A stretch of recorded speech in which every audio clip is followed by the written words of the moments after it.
अस्सलाम वालेकुम।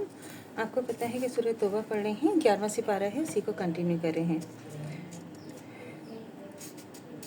और चंद देहाती तुम्हारे गिरदोपेश वाले, कुछ मदीने वाले कट्टर मुनाफिक हैं, और आप इनको नहीं जानते, इनको हम नहीं जानते हैं, इनको हम जानते हैं। हम इनको बहुत जल्द दोहरी सज़ा देंगे, फिर आखिरत में वो बड़े अजाब की तरफ भेजी जाएंगी। 101। और चंद और हैं जिन्होंने अपने गुनाहों का इकरार कर लिया है, इन्होंने अपने अच्छे और बुरे कामों को मिला दिया था। करीब ही है कि अल्लाह उन पर तवज्जो फरमाए, बिलाशुबा अल्लाह बड़ा बख्शने वाला है, बड़ा ही रहम वाला है। 102। आप उनके माल में से ज़कात कबूल करें, इसके ज़रिए से आप उनको पाक साफ़ करेंगे, उनके हक़ में दुआ खैर भी करें, और आपकी दुआ उनके लिए मौजिब सिक और चैन है। अल्लाह तो सुनने वाला, खूब जानने वाला है। 103। क्या वो नहीं जानते कि अल्लाह ही अपने बंदों की तौबा कबूल करता है और वही खैरात कबूल कर लेता है, और बिलाशुबा अल्लाह तौबा कबूल करने वाला और रहम वाला है। 104। और आप कह दीजिए कि अमल किए जाओ, अल्लाह, रसूल और मोमिनीन सभी तुम्हारे अमाल देख लेंगे, और तुम गायब और ज़ाहिर के जानने वाले अल्लाह की तरफ लौटाए जाओगे। फिर जो तुम करते रहे हो वो सब तुमको बता देगा। 105। और दूसरे और भी हैं जो अल्लाह के हुक्म का इंतज़ार कर रहे हैं, आया वो उनको माफ़ करता है या अजाब देता है। अल्लाह तो खूब जानने वाला है और बड़ी हिकमतों का मालिक है। 106। और इनमें वो भी हैं जो मस्जिद बनाते हैं महज मुसलमानों को नुकसान पहुंचाने के लिए, कुफ्र करने के लिए और मोमिनीन में तफरका डालने के लिए।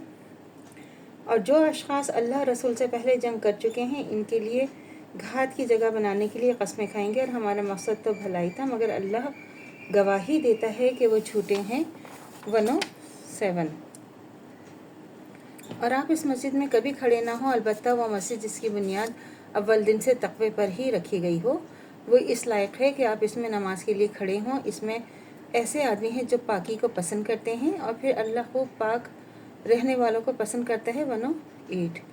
फिर आया वो शख्स बेहतर है जिसने अपनी इमारत की बुनियाद अल्लाह से डरने पर अल्लाह की खुशनुदी के लिए रखी हो, या वो शख्स जिसने अपनी इमारत की बुनियाद किसी घाटी के किनारे पर जो गिरने वाली हो रखी हो, फिर वो इमारत इसके लिए दोज़ख की आग में गिर पड़े। अल्लाह से ज़ालिमों को समझ नहीं देते हैं। देखें किस तरह अल्लाह ताला ने इसके अंदर जो है वो आपको बताया है कि अपनी इमारत की इस तरह के अल्लाह ताला जो है ना, जो चीज़ आप अल्लाह के लिए करेंगे, बस देखें बार बार जिक्र आता है कि अल्लाह की तरफ लौटाएं। जो चीज़ आप अल्लाह करेंगे, अल्लाह उसका बेहतरीन आपको अजर देने वाले हैं, और उस पर आपको यकीन होना चाहिए कि अल्लाह ताला जो आपको सिला देंगे, बेहतरीन देंगे। और जो भी अल्लाह से मुनाफिकत करेंगे और अल्लाह ताला को समझेंगे कि अल्लाह हमें नहीं देख रहा या हमें कुछ फ़र्क नहीं पड़ता, तो अल्लाह ताला उसका जो अजाब देंगे कि वो क्या कह रहे हैं अल्लाह ताला, कि ज़ालिमों को समझ ही नहीं आएगा कि कैसे अजाब दे रहे। अल्लाह से दुआ करनी चाहिए जो हमारा ईमान है मर्दन दम तक कायम दायम रहे, ख़ात्मा बिल खैर ईमान पर हो। इजाज़त दीजिए। अल्लाह हाफ़िज़। मेरे चैनल को लाइक कीजिए, शेयर कीजिए, सब्सक्राइब कीजिए। शुक्रिया।